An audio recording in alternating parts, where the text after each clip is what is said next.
Welcome to our visual presentation for BAS320, Urban Contexts on the Urban Theorist. Myself, Chris McMahon, and my partner, Ryan Erbacher, will be critically analysing the planning theories of both Albert Pope and Koolhaas and discussing their relevance and position towards the future of urban infrastructure.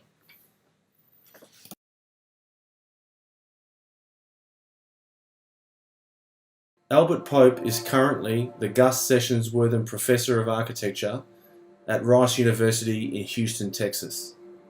He is the author of the book Ladders, a study of post-war American cities and extensive breakdown of urban planning theory and analysis. He is the founding director of the design program and think tank called Present Future, a program aimed at understanding that the adaptation of existing culture and heritage is the future of the urban form, not the destruction and rebuilding of it. Koolhaas graduated from the Architectural Association in London and is one of the founding partners of Starchitect Studio OMA in Rotterdam, the Netherlands. The company now has offices and projects worldwide. He is considered one of the most controversial and influential architects of his generation and is also considered one of the foremost planning theorists of our time.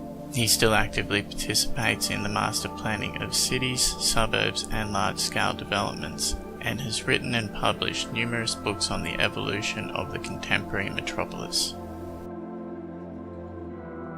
Urban theory is not a new concept and has been in existence from mankind's first settlement.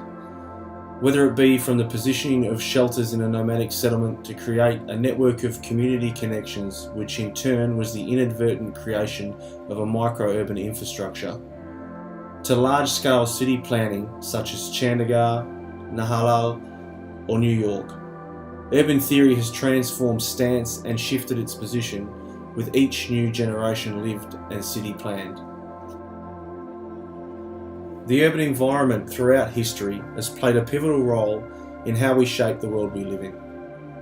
It subliminally dictates the relationship between urban infrastructure and the built environment, controlling influences such as density, expansion, location and interaction. It also plays a significant role of how society is formed and interacts with and within the urban form. Its importance cannot be understated, however, is rarely referenced outside of the direct professions dealing with it.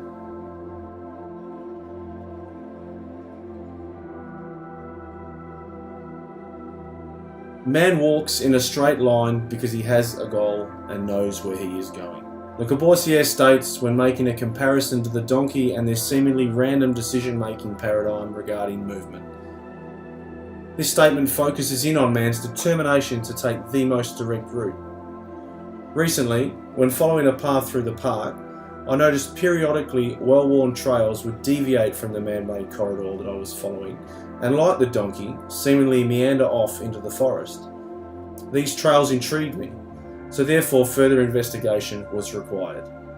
I explored each of the trails and found a variety of solutions had been created by individuals or small community of individuals that resulted in them leading to the backs of neighbourhoods, to points of interest, or even to other formal corridors within the parkland.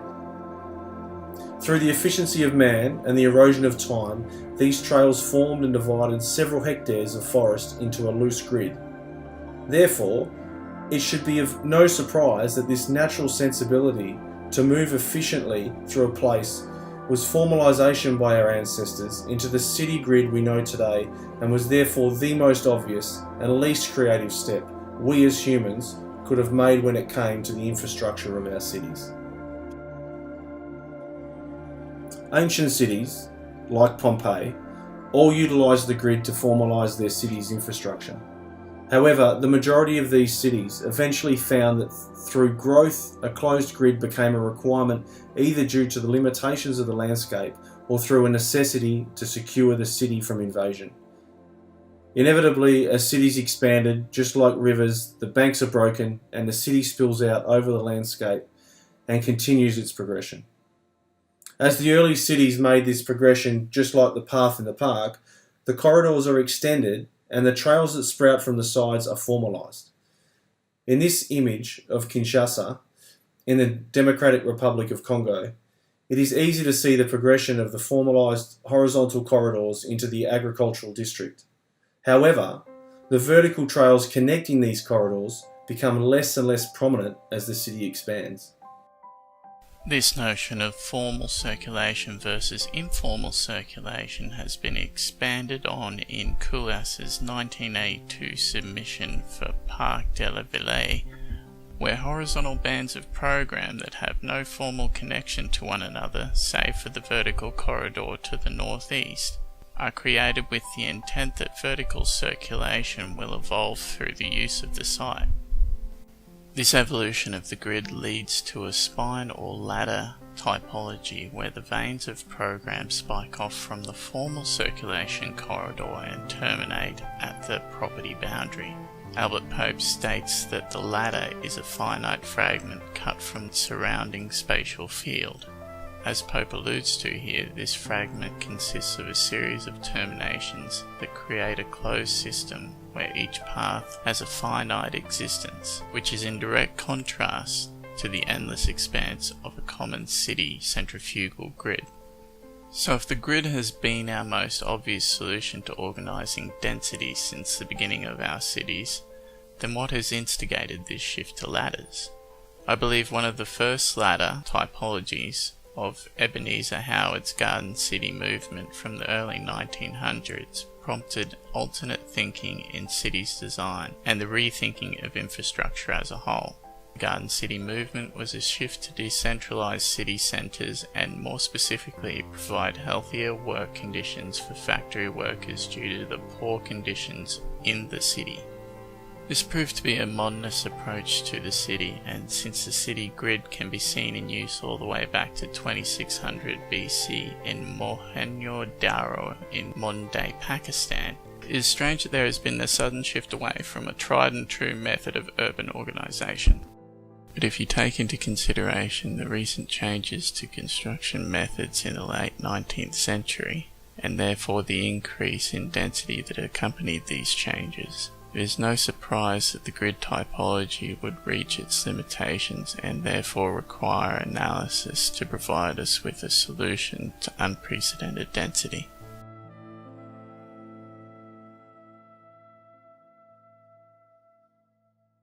Spine-based urbanism, I think, is something that we have been remiss in addressing, because it is not only related to this model of the city, it is now 75% of the built environment, meaning that since we stopped building grids in 1950, just after the Second World War, we have built 3 times as much as we built before.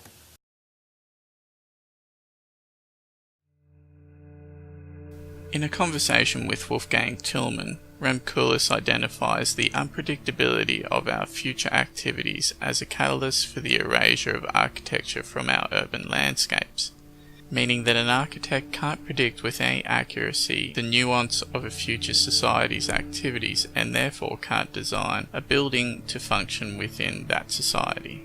This results in a building that is designed with a demolition date in mind and serves as the impetus for what Albert Pope refers to as the historic collage, which is the placement of contemporary architecture into a long-established urban landscape, or vice versa. This is a phenomenon we see every day and highlights a disconnect in the relationship between architecture and infrastructure within the urban environment.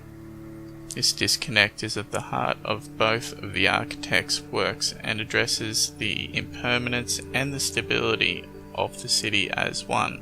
And knowing the contradictory nature of this relationship has led both Pope and Koolhaas to convey sympathy, but nevertheless try to find a way to unify the gap all the same.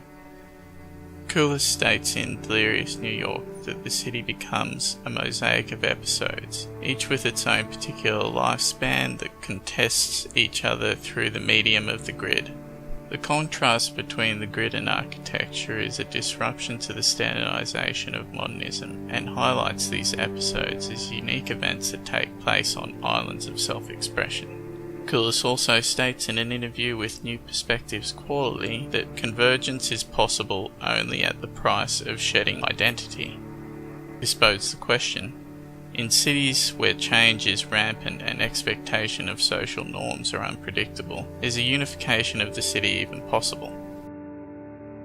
Pope and Koolhaas desire for programmatic elements of the city to disappear into the urban landscape. In Albert Pope's Ladders, he discusses the grid in terms of being either a focused inward experience, centripetal, or an open boundless one, centrifugal. This simple shift of focus between the negative and positive spaces of the city opens up the possibilities of the programmatic elements of the grid.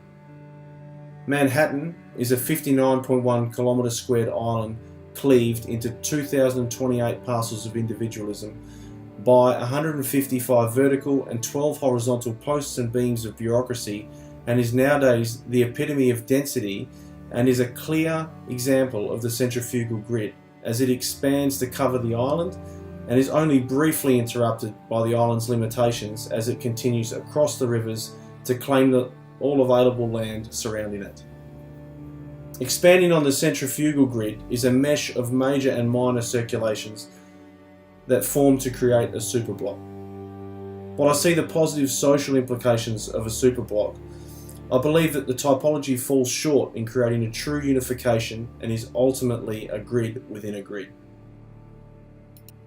Centripetal grids, on the other hand, have an inwardly focused grid that have intentional or predefined limits to the city's growth.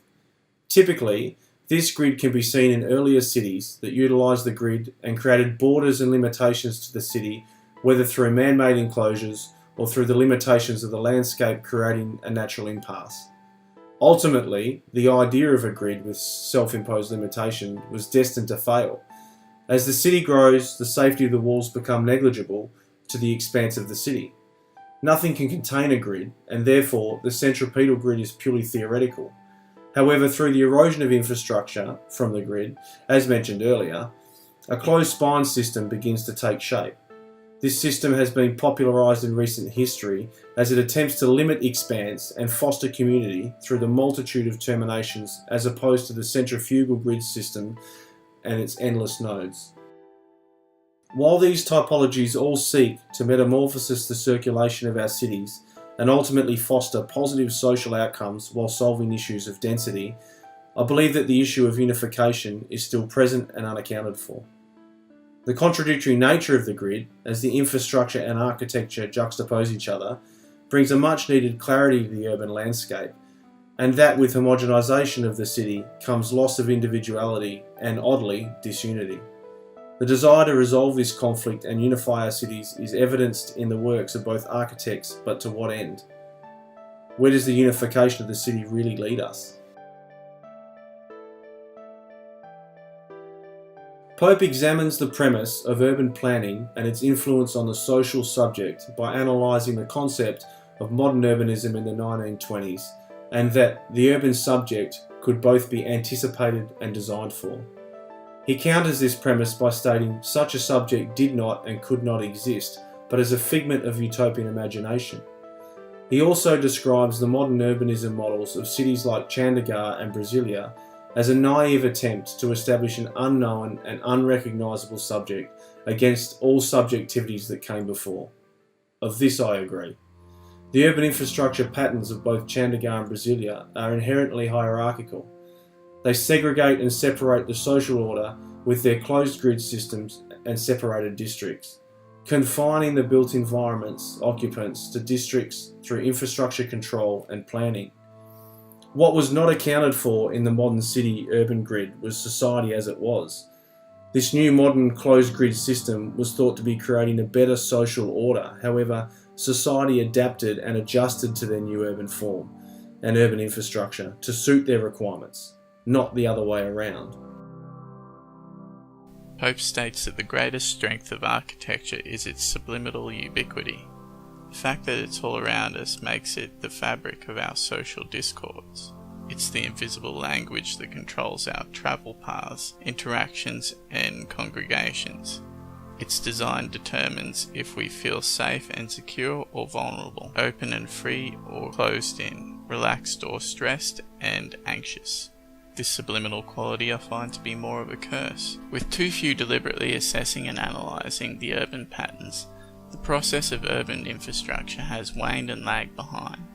Societies, more developed ones, have concentrated on the infill space between the grid networks, refining architectural form while taking for granted the urban form.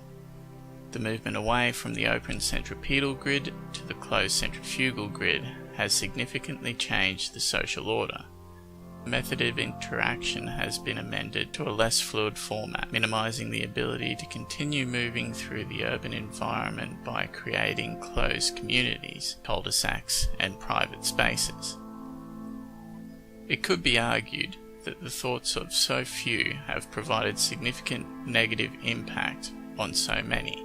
Modern planning techniques are based around the theories and principles of a professional's best intentions.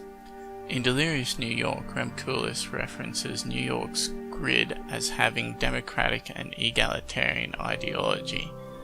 However, he counters this by stating that form was directly representational of the commercial interest underpinnings. It is certainly arguable that the urban planning of a city such as New York could not possibly take into account social interactions, living environments, and general well-being by placing a gridiron layout over a portion of land in its entirety. The design was short-sighted and detrimental to its inhabitants. When taking into account Pope and Koolhaas's theories and positions, one city stands apart from the rest. Barcelona's gridiron network differs from that of New York, Portland and Miletus. Its larger block formation, with chamfered corners, provides an open urban environment with wide streets and an abundance of light and ventilation. The overriding regulation on building heights provides a more engaging built environment that does not overawe or overpower its inhabitants. This connection can be felt when walking through the streets and taking in the iconic architecture. There is a heightened level of engagement. The larger lots also allowed for a central communal space within each grid square, which became an interaction point for a micro-community. The very thing closed grids have tried to achieve was already in place in a gridiron network. The L'Exemple district grid networks were created by the architect and planner Ildefonso Cerda. He believed the grid was both aesthetically pleasing and socially engaging, stating that they were the clear and genuine expression of mathematical equality, the equality of rights and interests of justice itself. The irony was at first the local residents considered the design eccentric and boring. However, they now universally admired both among urban professionals and society as a whole. Time has become the catalyst for Cerda's vindication. Rather than the knowledge and study of urban planning, society as a whole needed to experience it in order to be romanticised by its virtues. Urban infrastructure patterns also hold subliminal representation in all manner of objects, materials and forms. Scottish tartans have rhythmic grid patterns embedded that represent the identity of each clan. If you replace the word clan with city, the patterns could emerge as identity markers for existing cities' urban infrastructures, be them grid, supergrid or ladders. Old peeling paint from a doorway mimics that of Pope's decayed grid and ladder network. The materials peel back layers in repetitious linear alignment with a strong vertical connection. It is easy to correlate the ladder form of a closed grid through patterns such as these. The urban landscape that both Pope and Koolhaas have spent a lifetime theorising about has become one of today's most pressing issues. The historic, built, social, political and geographical environments they have analysed have guided their retrospective views of the city, and while these views have implications for the future of cities and the way we use them, there is no way of telling if these theories will yield an improvement or prove detrimental to society as a whole. As mentioned earlier, Kandahar proved to be a failure as a solution to density. The society that Kandahar was designed for was non-existent. Therefore, the resolution to the issue of the modern city may begin with a social reform, yet the expectation of mass social change might be an extreme measure. Enacting social change within our cities may never come because pinpointing the festering kernel that is slowly breeding our dystopian society is to admit that our individuality and self-expression are in fact detrimental to our society. These reasons are why we self-segregate and mark our territory with garden gnomes and graffiti. The yearning of every human is to live in a utopian society. But the reality is that first we must learn to live as a utopian society. I believe that the resolution for better, more functional cities that promote prosperity and community among its residents will start with social change of the residents and therefore result in a city that reflects the attitudes of that society. The creation of a city that expects or forces social change is an oppressive miscalculation on the part of the urban design, and while I believe that elements of urban planning can and should foster the burgeoning seeds of positive social change, I find it hard to believe that this is a decision that could ever be made by a committee of architects and town planners. Pope and Koolhaas's theories on the urban environment both highlight this conflict we have with our cities. The spectrum from harmony to complete disassociation, or in the case of the historic Koolhaas, a necessary conflict of clarity through disharmony. A city in conflict helps us get where we're going. A city in conflict shows our status. A city in conflict breeds unity by allowing us to disconnect from the whole and express ourselves. It allows us to experience a brief cultural shift and not have it pressed upon us or removed altogether. Ultimately, the paradox is that a city in disharmony is in fact harmonious. And this being the case, if we could start again from scratch, would we repeat it all again?